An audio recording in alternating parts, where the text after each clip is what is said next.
L'expérience client. C'est quoi?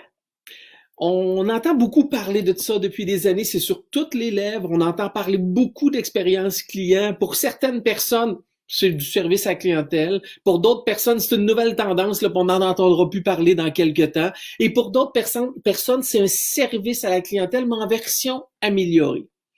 Peu importe dans quel cas vous vous retrouvez, moi je vous dis que l'expérience client est là pour demeurer et elle est très importante. Mais à la base, commençons par la simplicité des choses. C'est quoi l'expérience client? L'expérience client, c'est un seul mot.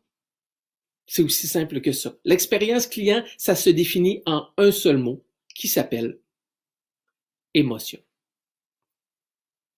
Là, vous dites, comment ça, émotion? Je comprends pas ce que tu veux dire. C'est simple. L'expérience client, c'est l'art de faire vivre des sentiments et des émotions positives à vos clients avant, pendant et après toute transaction commerciale. C'est aussi simple que ça. Les émotions que vous faites vivre à vos clients, c'est exactement ça de l'expérience client. Rappelez-vous, vous avez probablement tous déjà eu un mauvais service à la clientèle ou une mauvaise expérience que vous vous souvenez. Qu'est-ce qui est arrivé? Vous êtes sorti de là comment? Frustré, découragé, déçu, peiné? Pourquoi? Ben, c'est l'émotion que vous avez vécue qui a fait en sorte de dire, ah non, moi, je veux plus faire affaire avec cette personne-là, avec cette entreprise-là. Elle me déçoit, c'est plus ce que je veux. C'est pas le niveau que je m'attends de l'entreprise. Donc, elle vous a fait vivre des émotions négatives. L'expérience client, c'est l'inverse. C'est de vous faire vivre des émotions positives afin d'être au cœur de cette entreprise-là et d'avoir envie de poursuivre votre relation d'affaires avec l'individu ou la personne. C'est exactement la même chose dans votre propre entreprise. L'objectif de l'expérience client se vit dans tous vos interactions et échanges que vous avez avec vos clients. Vous savez, on a déjà parlé ensemble de tous les moyens de communication que vous pouvez utiliser pour aller rejoindre vos clients. Rappelez-vous, je vous disais que 80% de vos ventes se font à compter du 5e contact. Chacune des interactions, chacun des moyens de communication, chacun des contacts que vous avez représente un moment où vous devez faire vivre une expérience à vos clients. Parce que vos clients, ce qu'ils recherchent, à la base, c'est un moment unique, symbolique et mémorable. Pourquoi mémorable? Ben parce que premièrement, si vous voulez que vos clients reviennent, il faut qu'ils se souviennent de vous. Pourquoi symbolique? Pourquoi unique? Parce qu'ils doivent être quelqu'un d'important, ils doivent se sentir importants. Je vous le répète, le consommateur d'aujourd'hui fait affaire avec des gens qui l'aiment et qui l'apprécient et qui ont l'impression que la relation se bonifie. Donc, l'expérience client vous permet d'aller travailler la rétention de votre clientèle, la fidélisation de votre clientèle.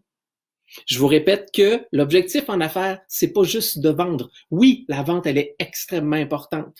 Mais l'objectif en affaires, c'est surtout de savoir revendre. Et pour vous permettre de revendre, ben, entre la première vente et la revente, il y a entre les deux ce que j'appelle l'expérience client. Et elle est même avant et elle est même après, je vous le répète. L'expérience client, c'est un processus en continu, c'est-à-dire la façon dont vous allez interagir avec vos différents prospects et clients en leur faisant vivre des émotions positives et des sentiments positifs. Pourquoi c'est autant important? Ben, je vais partager avec vous 4 statistiques et vous allez comprendre à quel point l'expérience client est devenue un joueur majeur dans tout le volet des affaires qu'on vit aujourd'hui. Première statistique. Sachez que ça prend 12 expériences positives pour faire oublier une seule expérience négative. Donc, plus vous allez limiter les expériences négatives, plus vous allez être en mesure de faire vivre une meilleure expérience client. Et là, comprenez-moi bien, on n'est pas toujours 100% responsable des émotions que les clients vont vivre par rapport au service qu'on va leur offrir.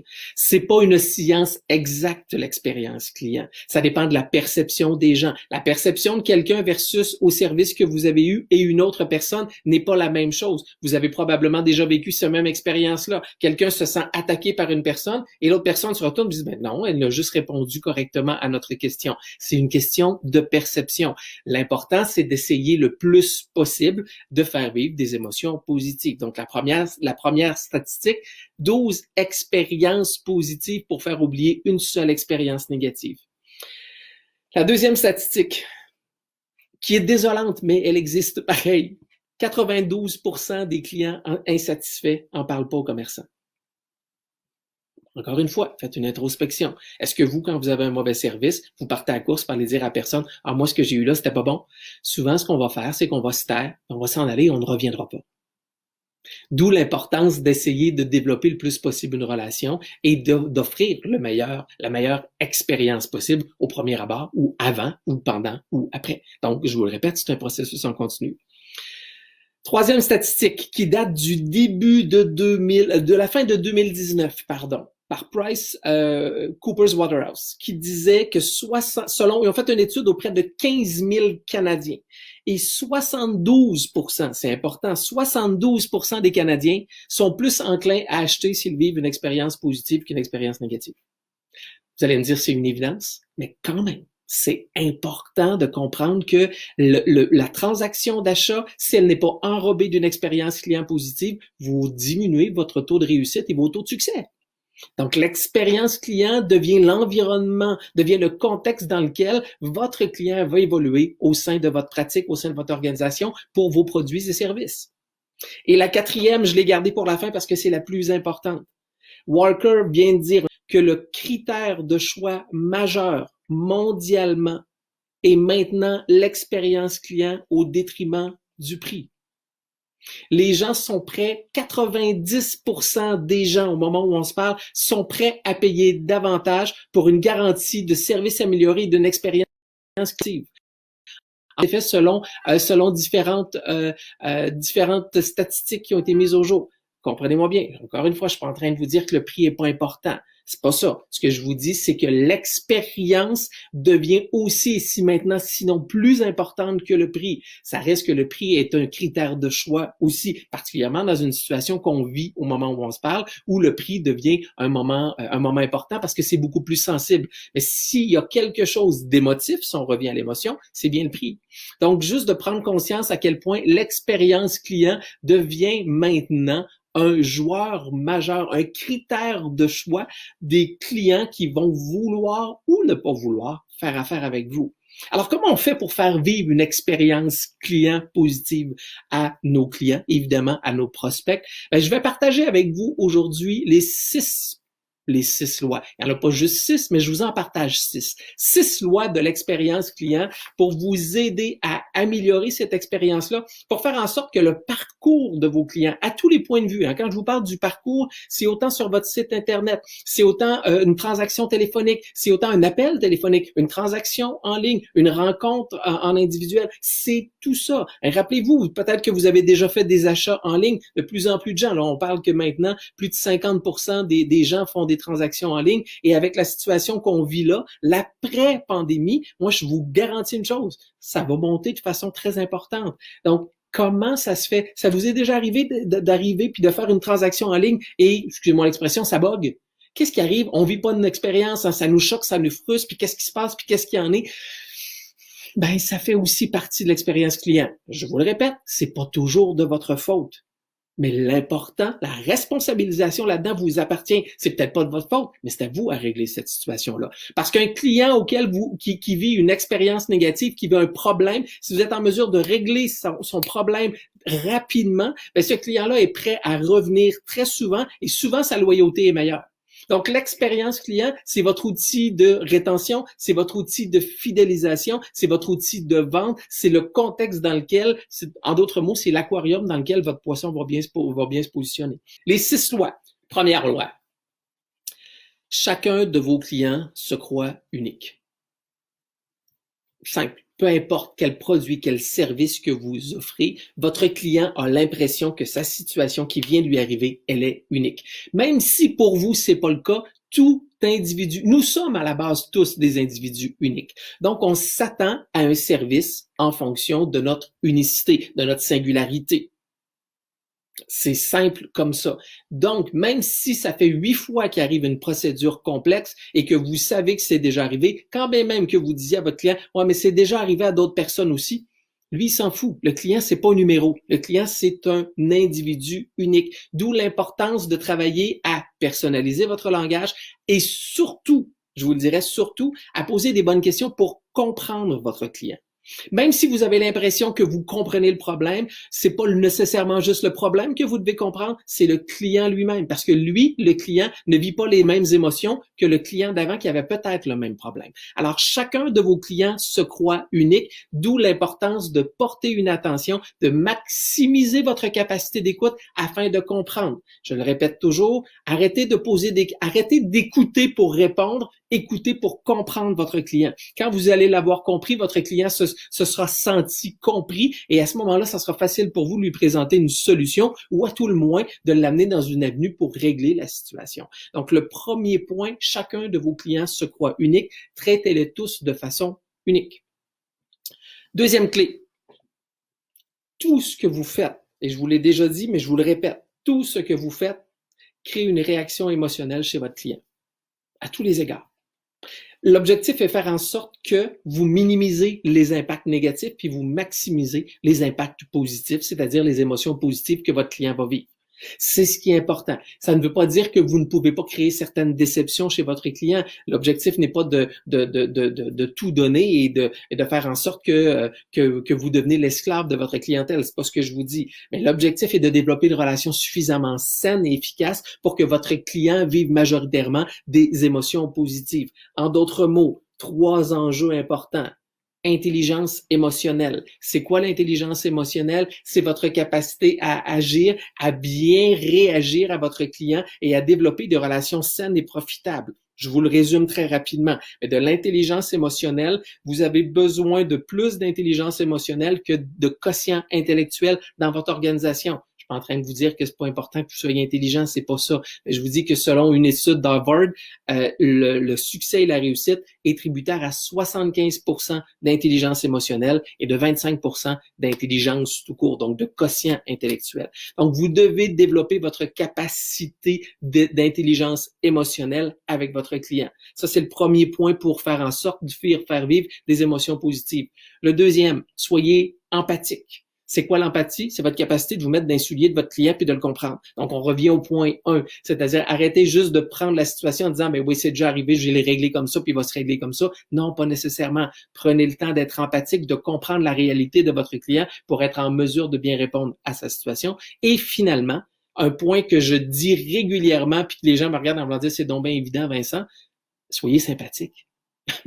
C'est donc bien simple qu'on va dire. Mais pourquoi encore, lorsqu'on se présente dans les commerces, ou je vais parler au passé, lorsqu'on se présentait dans nos commerces dernièrement, on avait encore des gens qui avaient l'air bêtes. Rappelez-vous une chose, le consommateur d'aujourd'hui veut faire affaire avec des gens qu'il aime et qu'il apprécie. Si malheureusement, comme disait ma mère, vous avez une face de carême, ben, malheureusement, les gens vont probablement tourner pour aller faire des transactions ailleurs. Ça, c'était la deuxième loi. La troisième loi, cherchez à comprendre votre client.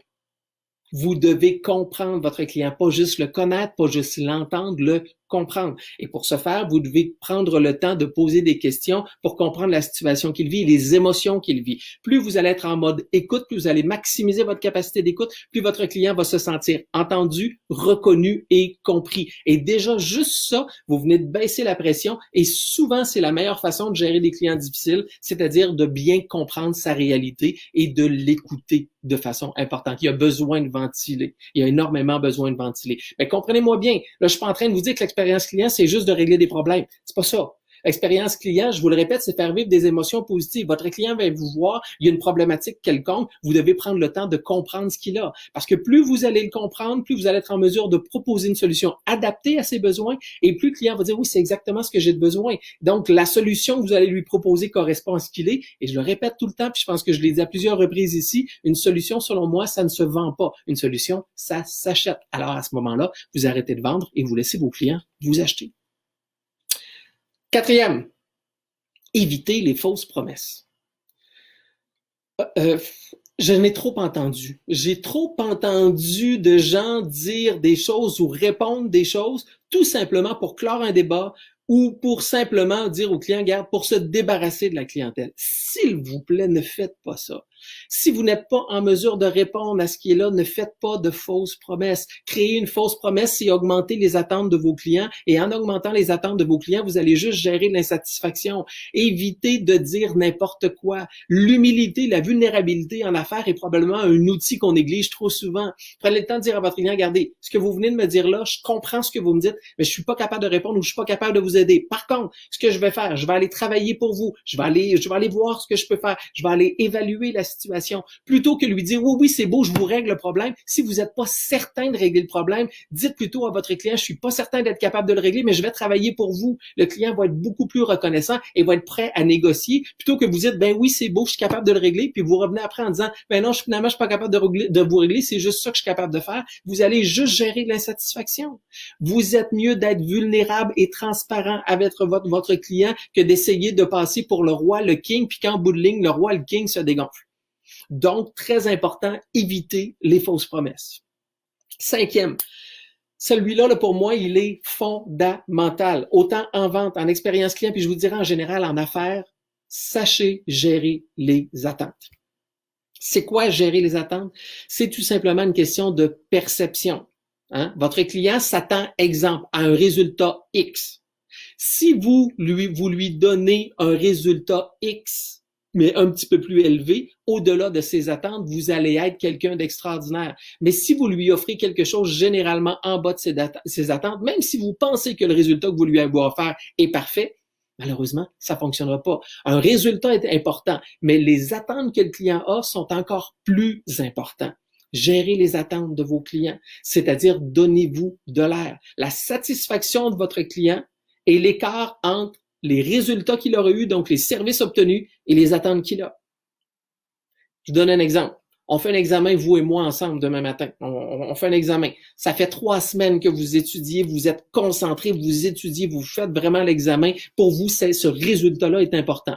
Moi, je suis un peu plus délinquant que vous. L'important pour moi, c'est de passer. Ça fait pas 3 semaines que j'étudie, ça fait 3 heures. On arrive à l'examen, on se présente à l'examen tous les deux ensemble, on fait l'examen, on sort de là, on se parle, on se dit, on sait pas trop comment ça va. On va prendre un café ensemble la semaine d'après, on est en train de discuter là, avec nos ordinateurs parce qu'on travaille sur un projet quelconque. On reçoit notre note sur le portail de l'université ou du cours ou peu importe où. On reçoit la note. Tous les deux en même temps, on est tout énervés, on rouvre le portail et on constate notre note. Nous avons tous les deux 75%. Moi, je suis aux oiseaux. Je saute dans les airs. Je suis extrêmement content. Je me reviens d'abord puis je vous regarde et la probabilité que vous soyez déçus est très, très grande. Pourquoi? Parce que vous aviez des attentes beaucoup plus élevées que les miennes. Pourtant, on a tous les deux le même résultat. La gestion des attentes est un outil de satisfaction de la clientèle et si vous ne les gérez pas, malheureusement, vous allez gérer que de l'insatisfaction. Point extrêmement important. Je vous dirais probablement la loi centrale, le cœur de l'expérience client, la gestion des attentes. Et le dernier, et non le moindre, la dernière, qui est pour moi aussi extrêmement importante, terminez fort une transaction avec vos clients, un échange avec vos clients, une conversation, peu importe. Terminez fort. Quand je vous dis de terminer fort, ce que j'essaie de vous dire, c'est tout simplement de laisser une impression positive dans la tête de votre client. Vous savez, on a tous déjà entendu parler de l'importance de faire une première bonne impression. C'est important, mais je vous dirais que c'est beaucoup plus important de faire une première bonne dernière impression. Pourquoi? Parce qu'il y a des études qui démontrent qu'on se souvient davantage de ce qu'on vient de voir que de ce qu'on est ce qu'on a connu plus tôt. Donc, dans notre espace, dans notre hiérarchie, dans nos oreilles, là, tout ce qui fait, c'est qu'on se souvient davantage de la fin d'une conversation que le début d'une conversation. Mais par contre, on se souvient davantage du début que du milieu. Donc, la première impression est importante, mais la dernière impression est la plus importante. Encore une fois, si vous passez un week-end d'amoureux extraordinaire et que le dimanche soir, il arrive un accrochage avec votre conjoint et votre conjointe, le soir, quand vous allez vous coucher, est-ce que vous allez vous souvenir du superbe week-end que vous avez vécu ou de l'accrochage que vous venez de vivre? Voilà, c'est la même chose avec vos clients. Laissez vos clients sous une impression positive. Trouvez votre couleur. Mais exemple, c'est toujours agréable de faire affaire avec vous. Hey, vous êtes un bon négociateur, vous vraiment là, si tous les clients étaient comme ça, hein, de donner de l'importance à votre client. Ce que je dis toujours, si votre client ne sort pas de votre bureau ou d'une transaction téléphonique ou d'un échange téléphonique avec vous, le torse bombé, vous avez peut-être pas suffisamment terminé assez fort. Donc, terminez fort. Assurez-vous que votre client, dans chacune des transactions que vous avez avec lui, a l'impression d'être pour vous quelqu'un d'hyper important. Alors, je vous répète les 6 lois. Chacun de vos clients se croit unique. 2. Toute transaction que vous faites, tout échange, toute interaction, toute communication crée une réaction et une émotion chez vos clients. 3. Comprenez votre client plutôt que juste de l'entendre. 4. Évitez les fausses promesses.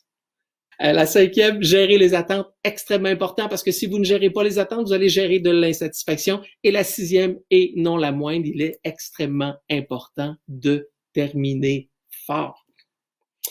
Donc, je vous répète, l'expérience client, c'est quoi? L'art de faire vivre des émotions et des sentiments positifs à vos clients avant, pendant et après toute transaction commerciale dans chacune des interactions et des communications que vous avez avec eux afin, à l'ultime, de leur faire vivre un moment unique, symbolique et mémorable. Et rappelez-vous que l'expérience client est maintenant un critère de choix dans une transaction commerciale et même maintenant, depuis 2020, est devenu le critère principal de choix avant le prix.